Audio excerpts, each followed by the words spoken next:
Hi, ಇವತ್ತು ನಾನು ಬೆಳಗ್ಗಿನ ತಿಂಡಿ ಸಜ್ಜಿಗೆ ರೊಟ್ಟಿ ಮಾಡಿದ್ದೀನಿ. ಆ ವಿಡಿಯೋನ ನಿಮ್ ಜೊತೆ ಶೇರ್ ಮಾಡ್ಕೊತಾ ಇದ್ದೀನಿ. ಸಜ್ಜಿಗೆ ರೊಟ್ಟಿ ತಿನ್ನೋದಕ್ಕೆ ತುಂಬಾನೇ ರುಚಿಯಾಗಿರುತ್ತೆ. ಕಾಯಿ ಮೆಣಸಿನ ಚಟ್ನಿ ಕೂಡ ಇದಕ್ಕೆ ಮಾಡಿದ್ದೀನಿ. ಇದಕ್ಕೆ ನಾನು ಕಬ್ಬಿಣದ ಕಾವಲಿನ ತಗೊಂಡಿದ್ದೀನಿ ಮಾಡೋದಕ್ಕೆ. ನೀವು ತವದಲ್ಲಿ ಬೇಕಾದ್ರೂ ಮಾಡಬಹುದು. ನೀವು ಮಾಡೋವಾಗ ನಿಮ್ಗೆ ಅದು ನೆಕ್ಸ್ಟ್ ಅದು ಫ್ರೈ ಆಗ್ತಾ ಇರುತ್ತಲ್ಲ, ಅದರ ಬ್ಲ್ಯಾಕ್ ತರ ಹಿಡ್ದು ಒಂದು ವೇಳೆ ಮತ್ತೆ ಸಜ್ಜಿಗೆ ರೊಟ್ಟಿ ಅದ ಏಳಿಸ್ಲಿಕ್ಕೆ ಬರ್ಲಿಲ್ಲ ಅಂದ್ರೆ ನೀವು ಒಂದ್ಸಲ ಐಸ್ ಕ್ಯೂಬ್ ಹಾಕಿ, ಬಿಸಿ ಬಿಸಿ ಇರುತ್ತಲ್ಲ ತವ, ಅವಾಗ ಐಸ್ ಕ್ಯೂಬ್ ಹಾಕಿ ಕ್ಲೀನ್ ಮಾಡ್ಬಿಟ್ಟು ಮತ್ತೆ ವಾಪಸ್ ಮಾಡಿದ್ರೆ ಆಯ್ತು. ಈ ರೆಸಿಪಿನ ನಿಮ್ ಜೊತೆ ಶೇರ್ ಮಾಡ್ಕೋತೀನಿ. ಅದಕ್ಕೂ ಮುಂಚೆ ಯಾರೆಲ್ಲ ಸಬ್ಸ್ಕ್ರೈಬ್ ಮಾಡದೆ ನಮ್ಮ ಚಾನಲ್ ನ ನೋಡ್ತಾ ಇದ್ದೀರಾ, ಪ್ಲೀಸ್ ಒಂದು ಸಬ್ಸ್ಕ್ರೈಬ್ ಮಾಡಿ. ಹಾಗೇನೆ ಲಿಂಕ್ ಅನ್ನ ಫ್ಯಾಮಿಲಿ ಫ್ರೆಂಡ್ಸ್ ಜೊತೆ ಶೇರ್ ಮಾಡಿ, ಸಪೋರ್ಟ್ ಮಾಡಿ, ಎನ್ಕರೇಜ್ ಮಾಡ್ತಾ ಇರಿ. ವಿಡಿಯೋನ ಸ್ಕಿಪ್ ಮಾಡದೆ ಕೊನೆವರೆಗೂ ನೋಡಿ. ವಿಡಿಯೋ ಇಷ್ಟ ಆದ್ರೆ ಒಂದು ಲೈಕ್ ಮಾಡೋದಕ್ಕೆ ಮರಿಬೇಡಿ.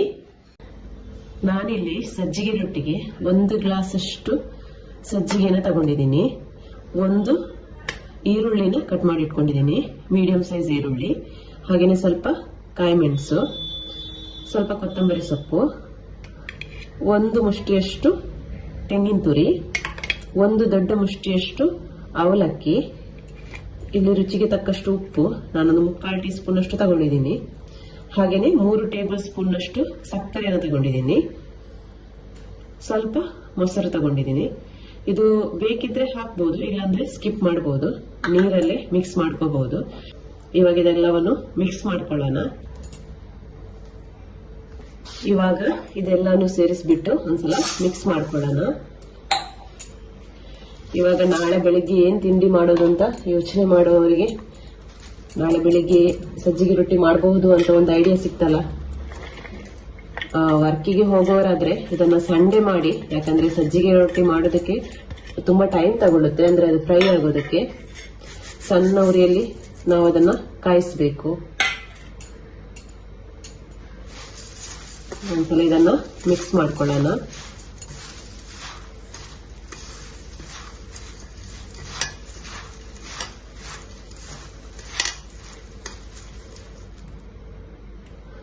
ಹಾಗೇನೆ ಮೊಸರನ್ನ ಸೇರಿಸ್ತಾ ಇದ್ದೀನಿ.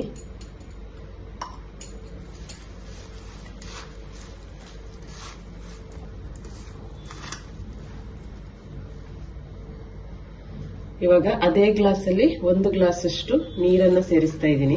ಅಂತದ್ದೇ ಗ್ಲಾಸ್ ಇದು, ಅದರಲ್ಲಿ 1 ಗ್ಲಾಸ್ ನೀರನ್ನ ಸೇರಿಸಿದ್ದೀನಿ.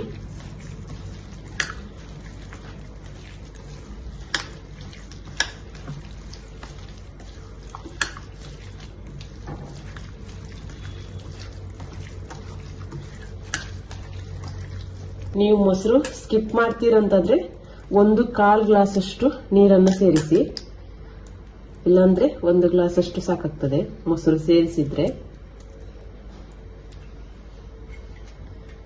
ಇವಾಗ ಚೆನ್ನಾಗಿ ಮಿಕ್ಸ್ ಮಾಡ್ಕೊಂಡಾಗಿದೆ. ಇವಾಗ ಇದಕ್ಕೊಂದು ಮುಚ್ಚಳವನ್ನು ಮುಚ್ಚಿಬಿಟ್ಟು ಒಂದು ಅರ್ಧ ಗಂಟೆ ಇಡ್ತೀನಿ. ಮಿನಿಮಮ್ ಒಂದು ಅರ್ಧ ಗಂಟೆ ಆದ್ರೂ ಇಡಬೇಕು. ಒಂದು 1 ಅವರ್, 1.5 ಗಂಟೆ, 2 ಗಂಟೆ ಇಟ್ಟರು ಪರವಾಗಿಲ್ಲ. ಆದ್ರೆ ಒಂದು ಮಿನಿಮಮ್ ಅರ್ಧ ಗಂಟೆ ಆದ್ರೂ ಇಡ್ಬೇಕು ಇದನ್ನ. ನಂತರ ಇದನ್ನ ಫ್ರೈ ಮಾಡುವಂತದ್ದು.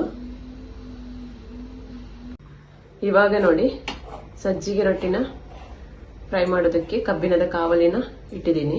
ಹಾಗೆ ಒಂದು ಬೌಲಲ್ಲಿ ನೀರಿಟ್ಟು ಅದರಲ್ಲಿ ಚಟ್ಗನೆ ಇಟ್ಟಿದ್ದೀನಿ. ಸ್ವಲ್ಪ ತೆಂಗಿನೆಣ್ಣೆನ ತಗೊಂಡಿದ್ದೀನಿ.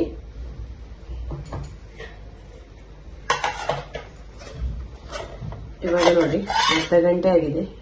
ಈ ತರ ಇದು ನೀರೆಲ್ಲ ಎಳ್ಕೊಂಡಿದೆ. ಒಂದ್ಸಲ ಮಿಕ್ಸ್ ಮಾಡಿಕೊಂಡು ನಂತರ ಸಜ್ಜಿಗೆ ರೊಟ್ಟಿನ ಹಾಕಿದ್ರೆ ಆಯ್ತು. ಇವಾಗ ಹಿಟ್ಟನ್ನ ಚೆನ್ನಾಗಿ ಮಿಕ್ಸ್ ಮಾಡಿಕೊಂಡು ಕಾವಲಿಗೆ ಹಾಕ್ತಾ ಇದ್ದೀನಿ.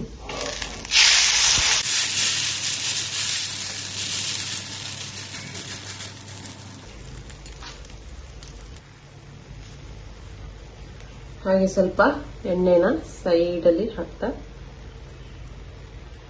ಮತ್ತೆ ಸ್ವಲ್ಪ ಮಿಡ್ಲಿಗೆ ಹಾಕ್ತಾ ಇದ್ದೀನಿ.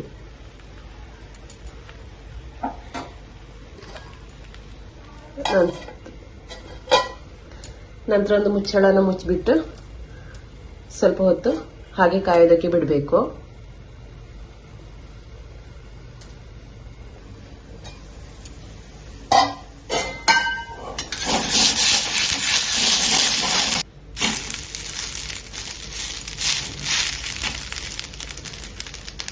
ಇವಾಗ ನೋಡಿ ಒಂದ್ ಸೈಡ್ ಚೆನ್ನಾಗಿ ಫ್ರೈ ಆಗಿದೆ, ಇನ್ನೊಂದ್ ಸೈಡ್ ಕೂಡ ಫ್ರೈ ಆಗಬೇಕು. ಇವಾಗ ಎಣ್ಣೆನ ಸೈಡ್ ಇಂದ ಹಾಕ್ತಾ ಇದ್ದೀನಿ.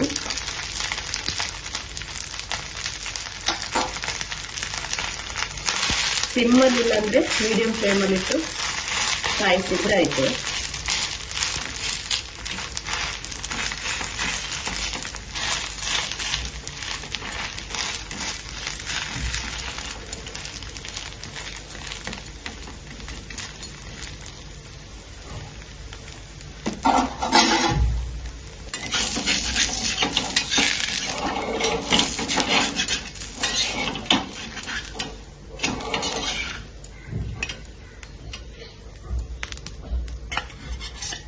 ಇವಾಗ ನೋಡಿ ಇನ್ನೊಂದ್ ಸೈಡ್ ಕೂಡ ಚೆನ್ನಾಗಿ ಫ್ರೈ ಆಗಿದೆ. ಈ ತರ ಮಾಡಿದ್ರೆ ಆಯ್ತು. ಇವಾಗ ಎಲ್ಲಾ ರೊಟ್ಟಿನೂ ಇದೇ ತರ ಮಾಡ್ತೀನಿ ನೋಡಿ. ಇವಾಗ ಸಜ್ಜಿಗೆ ರೊಟ್ಟಿ ರೆಡಿ ಆಗಿದೆ. ಹಾಗೇನೆ ಕಾಯಿ ಮೆಣಸಿನ ಚಟ್ನಿ ಕೂಡ ಮಾಡಿದೀನಿ. ವಿಡಿಯೋ ಇಷ್ಟ ಆದ್ರೆ ಒಂದು ಲೈಕ್ ಮಾಡೋದಕ್ಕೆ ಮರಿಬೇಡಿ. ಮತ್ತೊಂದು ವಿಡಿಯೋದಲ್ಲಿ ಮತ್ತೆ ಸಿಗೋಣ. Thank you.